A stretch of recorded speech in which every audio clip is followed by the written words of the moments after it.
ఇప్పుడు hot summer కాబట్టి మనము తరచుగా డీహైడ్రేషన్ అనేది చూస్తుంటాం. సో ఈ డీహైడ్రేషన్ అనేది మనకు ఎందుకు వస్తుంది? సో మన శరీరంలో నుండి abnormal amounts of water losses అవ్వడం వలన మనకి డీహైడ్రేషన్ అవుతుందన్నమాట.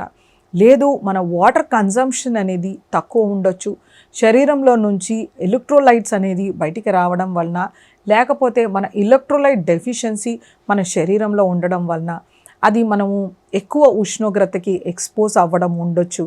లేకపోతే మనకు సన్ స్ట్రోక్ వచ్చి మనకి వాంతులు రావడం కానీ, లేకపోతే ఈ సమ్మర్లో ఎక్కువ ఈగలు తిరుగుతూ ఉంటాయి, చాలా కంటామినేషన్ అవుతుంది.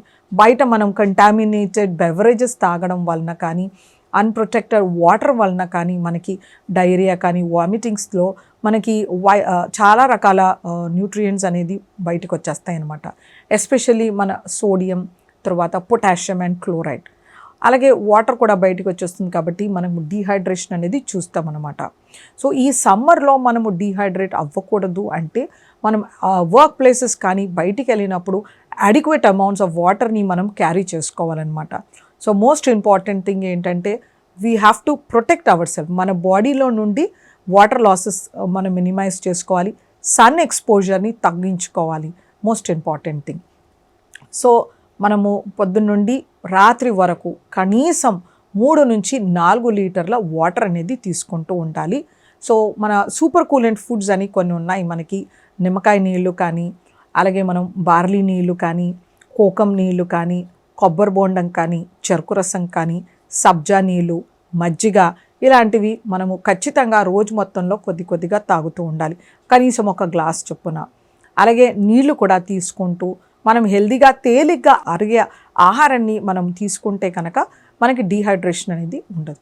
ఒకవేళ మనము స్పైసీ ఫుడ్స్ని కానీ, ఫ్రైడ్ ఐటమ్స్ కానీ, డ్రై బేకరీ ప్రోడక్ట్స్ తిన్నామంటే అందులో ఉప్పు క్వాంటిటీ, ఫ్యాట్ క్వాంటిటీ ఎక్కువగా ఉంటుందన్నమాట. దీంతో మనకి ఎక్కువ మోతాదులో దాహం వేస్తూ ఉంటుందన్నమాట. అందుకే మనము తేలిగ్గా అరిగేది రసం రైస్ కానీ, సాంబార్ రైస్ కానీ, తర్వాత కర్డ్ రైస్ కానీ, ఇలాంటివి మనం ఆహారంలో ఇన్కార్పొరేట్ చేసుకుంటూ ఉండాలి.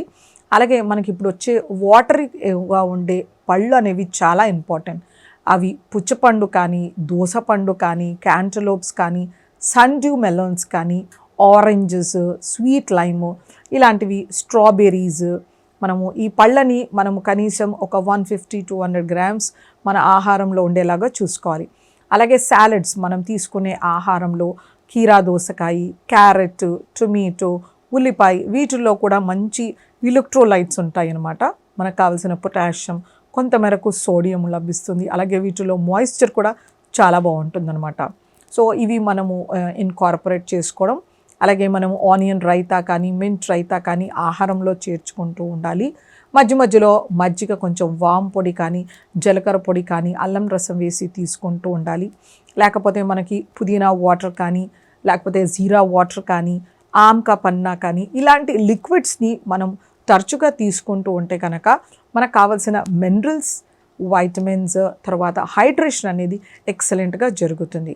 సో డీహైడ్రేషన్ అనేది ఉండదు. ఒకవేళ మనం డీహైడ్రేషన్ పడినప్పుడు సింపుల్గా 1-2 గ్లాసుల ఎలక్ట్రోల్ వాటర్, 1-2 గ్లాసుల మజ్జిగ, 1-2 గ్లాసుల మనము జావ ఏవైనా తీసుకోవచ్చు. బియ్యం జావ కానీ, లేకపోతే బార్లీ జావ కానీ, ఇలాంటివి ఏవైనా తీసుకుంటూ ఉండొచ్చు. కొంచెం నిమ్మకాయ నీళ్ళు కానీ, వీటితో మనం త్వరగా డీహైడ్రేషన్ని రికవర్ చేసుకోవచ్చు.